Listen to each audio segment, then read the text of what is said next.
Hi, my name is Lynn Edmonds, and I'm with Public Schools First NC. I'm your guest host for this episode of This Is What Democracy Looks Like. I'm joined tonight by Kristen Beller, who is a Wake County public school teacher.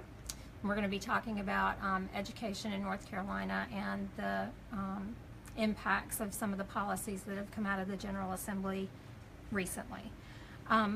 Let me tell you a little bit about Public Schools First. Although Stronger NC will be sharing some links, you can find us on the web or on Facebook and Twitter, so please look for us there. And again, Stronger NC will provide those links. We are a statewide nonprofit that advocates for pre-K through 12 traditional public schools. Not to waste any more time, we're going to talk to Kristen now. Tell us first how long you've been teaching and what grades you've taught and teach now. So this is my 14th year teaching, and I've taught kindergarten, 4th grade, literacy intervention, and now I'm back in kindergarten. And I've been at 2 schools. Okay, we're going to come back to that and talk about the types of schools you've been at. The new state budget has pay raises in it for most teachers. What does the public need to know about those pay raises? Oh, that's a great question, because there has been a lot of publicity around these pay raises. Yes. The legislative majority has talked a lot about how they worked really hard to provide pay raises to all teachers, and the emphasis has been on a percent that's the average increase, but in reality, those pay raises happen in a very inequitable way. When you look at the pay scale, some teachers received tens of dollars as a raise, and some teachers received hundreds of dollars. And so that's the first thing that people really need to know, is that those were very inequitable raises. Every educator, teachers and otherwise, deserve a raise that's going to meet the cost of living increases at the very least. The second thing that the public really needs to know is that while the legislative majority provided these inequitable raises, they also raised our health care premiums. So there are many teachers, especially if you're a single teacher, I can tell you the very least that you'll increase your healthcare premium will increase is $30. So the pay plan, or the healthcare plan that used to be free is now going to be at least $30 a month. It could be up to $102. And is that the first year that you've had to pay? Yes, for the 70-30 plan, which is obviously less coverage, more out-of-pocket expenses. For the better, more well-covered plan, the 80-20 plan, a single teacher will expect to pay, instead of $15 a month, be somewhere between $60 a month and $132. Wow. So it's a huge increase. Now, if you're a teacher who has a family on that health care plan, then you could be paying up to almost $1,000. The most that they might pay is $936 a month, and that is an incredible burden on a family that already, one income provider, is not making what they're valued at. So those are the 2 things that the public really needs to know. These pay raises happen in a very inequitable way, and they happened at the same time as a huge healthcare cost came on. So the teachers that only receive tens of dollars as a raise, they might actually end up taking home less than they did last year because their healthcare costs went up so much. I don't know that message has gotten out there, and it's has a lot of weight coming from a teacher who actually, can see that reflected in their income, monthly income. Changing gears, there's been a lot of talk in the news this year about small class size in grades K through 3. The legislature has implemented smaller class sizes for those grades, but they come at a price. Can you tell us about how the class sizes, the new mandate, is impacting your school?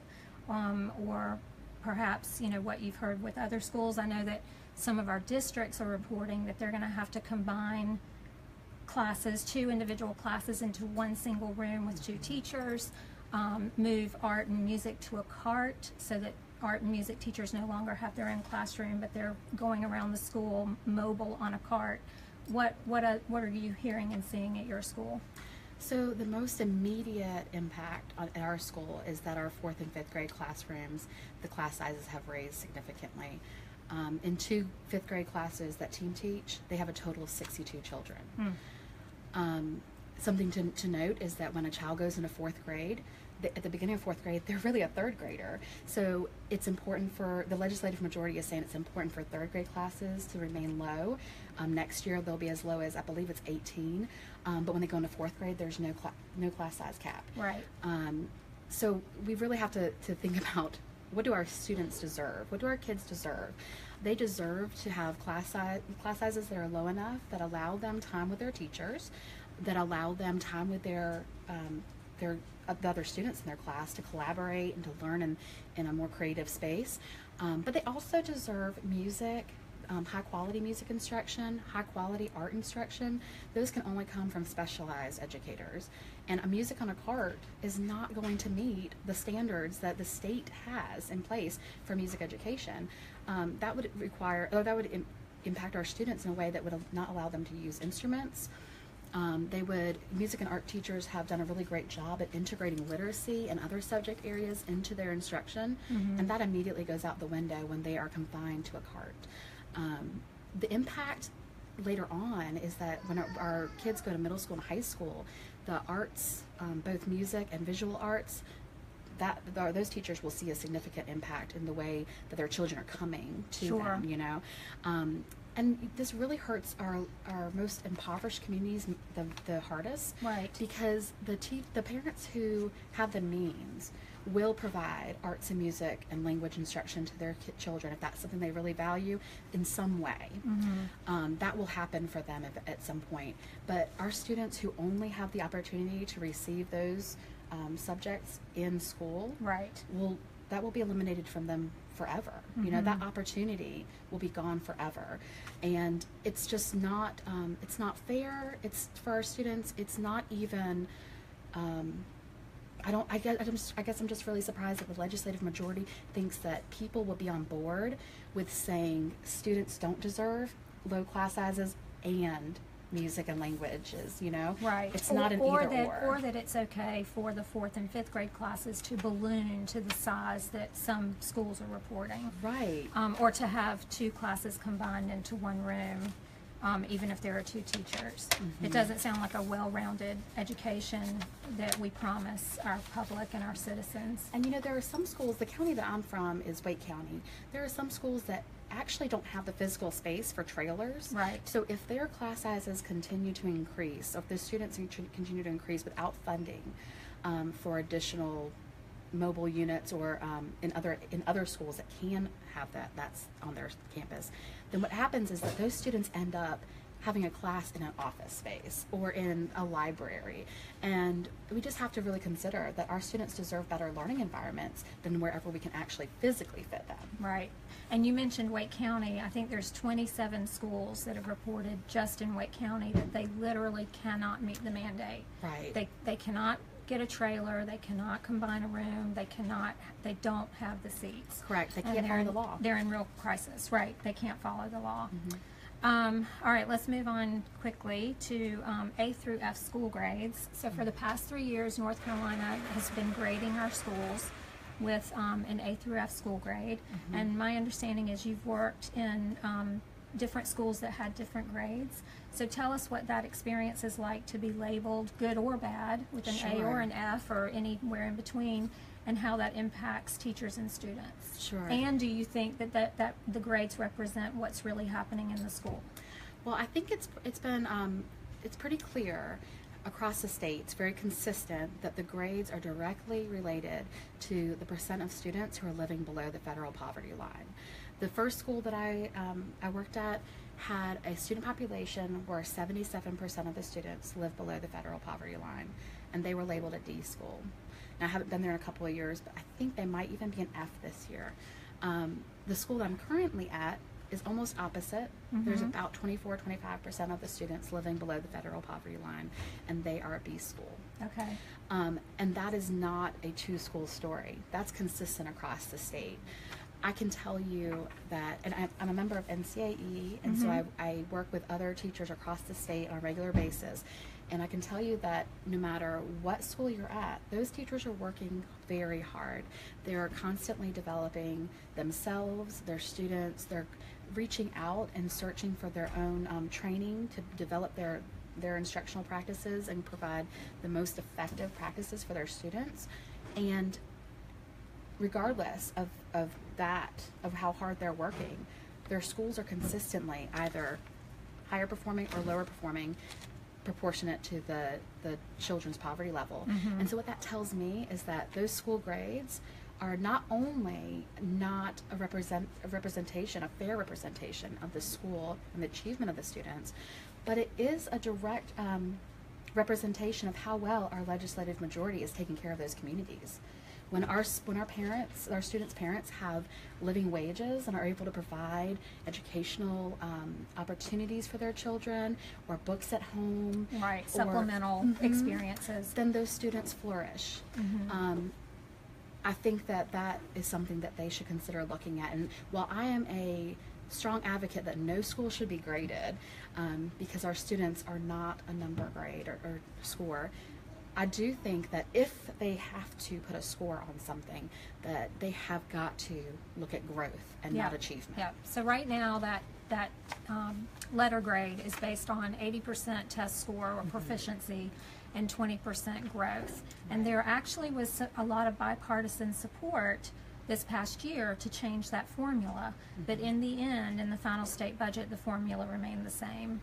And I mean, our kids are already suffering through so many cuts. This whole grading schools thing is just a way to justify the cutting of funds to schools that are already bleeding funding because of the way that this legislative majority has treated our students and how they have shown their value for public schools through their budgetary practices.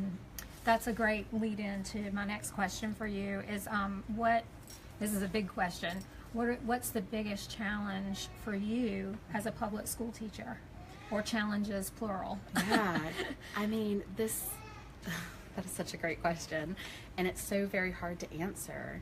When I was a younger teacher, 14 years ago, we were looking for instructional resources. I remember one of my biggest challenges was trying to find extra books for my classroom that were related to our curriculum. And now I am teaching during a period where there is less textbook funding, less resources for my students. They're being faced with, class size or specialized education. My students who have special needs are looking at less and less teachers that are in the building qualified to teach them.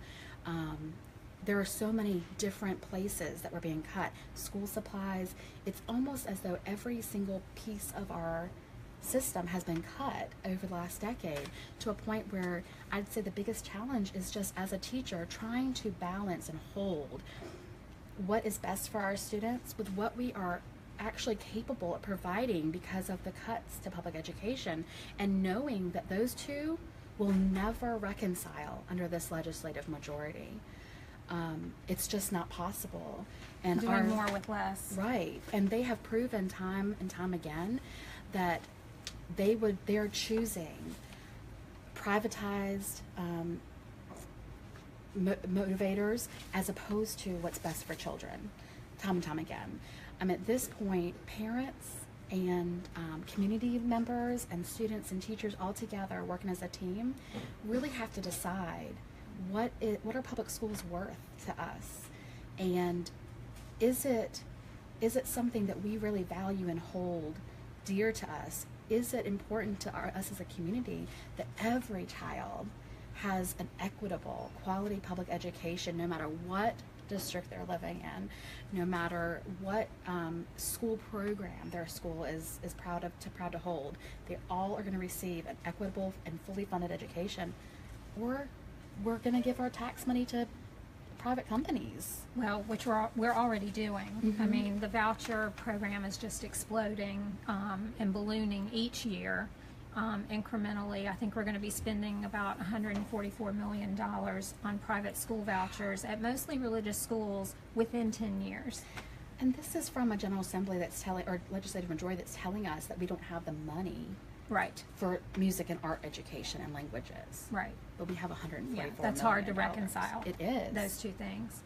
Well, you shared that with me earlier about the choices that we have to make as North Carolinians. what other final thoughts do you have about how citizens can support public schools, how we can support teachers like yourself?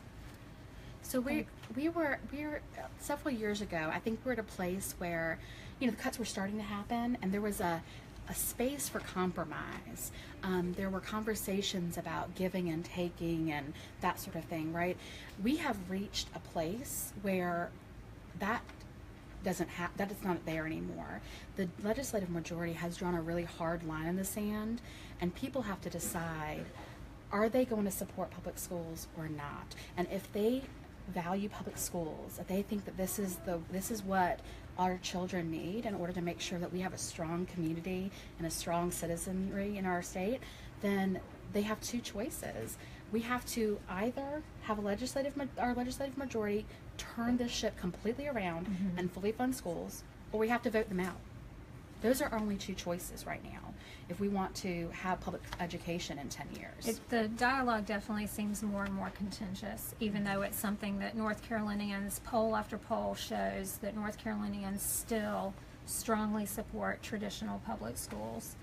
I think we're getting close to the end of our program, and thank you for doing this. It was nice to be with you, and I know Stronger NC is going to share a lot of links, not just on this event page, but I'm sure on their website. I'm sorry. Let's squeeze in a question or two if you guys don't mind. Oh, sure. So one of the questions we have from the audience is, are you seeing students, or do you expect to see students leaving schools over the lack of funding? So I think that does occur, and it happens in a very inequitable way.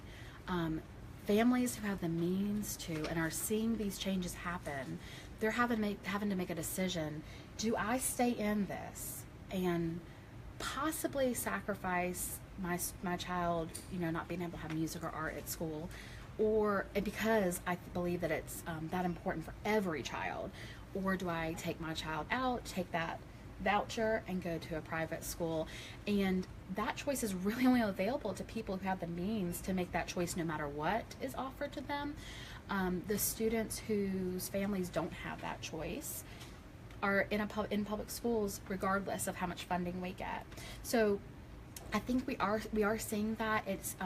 It's very different from community to community. Some communities are seeing a lot more. In Wake County, we're very lucky because we have a strong tax base. I feel like we don't see it at such a high rate.